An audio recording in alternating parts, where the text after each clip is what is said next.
car wash next door. Yeah. So I couldn't wait to get into that duplex, meet some new friends, and some of those friends are still lifelong friends. And ironically, the gentleman who I met first came bounding across the yard from a couple streets over, grew up to be one of my good friends, now lives in Des Moines, Iowa. Oh, no kidding. Mm-hmm. Interesting. So, as you said, your dad owned a McDonald's franchise and ultimately now owns 4 Yes, franchises. he does. And you worked at McDonald's. I did, proudly. What did you do? Well, first, during the construction, I picked up trash Okay. in 1977. Then I started, when I was late junior high years, started back on the grill. Went through the same training that everyone else did. I did every facet, cooked, cleaned, scrubbed, mopped, washed dishes, dealt with customers. And it gave me a great appreciation for the hard work that people in the service industry put in on a daily basis. And frankly, I don't think they get enough credit for the hard work that gets put in.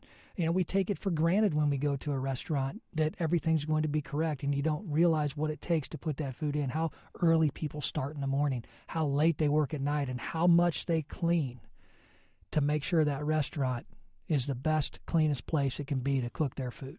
That aside, are there lessons that you can take from the experience of working fast food to politics? Is there anything? Oh, every day when you said, hello, may I take your order? You pretty much have to say that a lot now, essentially. Exactly. I mean, hello, may I have your vote? Well, exactly. and we said that a lot when we were touring coffee shops this morning and meeting people with a great response. But every facet, that's why I love to see the fast food industry, the restaurant industry, the hospitality industry as a whole. I think it provides some very basic employment skills to anybody who wants to start out in that opportunity. There are so many people back when I started, so many of my friends wanted to work there, not because they wanted to be around me, but because they knew that was a great opportunity where you had a flexible schedule. You could still participate in the extracurricular activities and learn those important job skills that transcend into their career today. My job skills transcend into what I'm doing. I'm dealing with a customer on a daily basis, but also dealing with your coworkers on a regular basis, learning, the ins and outs. What are their strengths? What are their weaknesses? And how do you build upon that and train them to do things in the way that's correct? And that's every single workplace in America. So what drew you to politics, essentially as a career? Well, I'll be honest with you. I learned my appreciation for public policy and public service from my mom and dad. We spent a lot of time going back to Iowa to see our relatives when I was younger. And we didn't have iPads or iPods, so I actually had to communicate with my parents during those drives back.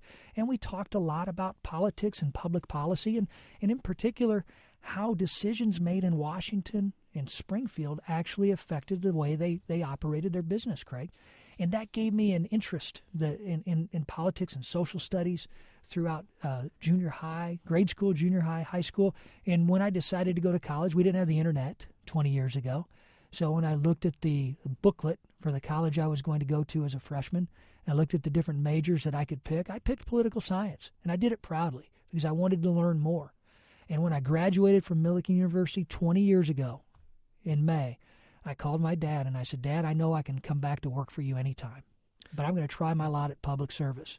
And I met a guy named John Shimkus a week after I graduated college. I think we all have a tendency when we think of politics to think of elected officials and don't always so much take into consideration all the folks behind the scenes that allow that elected official to do his or her job. What can you tell us about the roles that you've played both in the Secretary of State's office and for Congressman Shimkus over the years, and what happens behind the scenes in a given political office? Oh, sure. I'm just a normal guy. I'm proud of the service that I've put in, be it working in our family restaurant growing up or in public service. There are a lot of good people in public service that go in on a daily basis and do a great job and don't get credit for it. I've had the ability to work in the public sector in more of the bureaucracy right out of college at the Illinois Secretary of State's office, and I've been criticized for that in negative ads. I was an intern. I was a year-long fellow. I can remember 20 years ago sitting at 1313 West Main in Decatur filling out an application to become a Secretary of State fellow, and I got it. And I went in and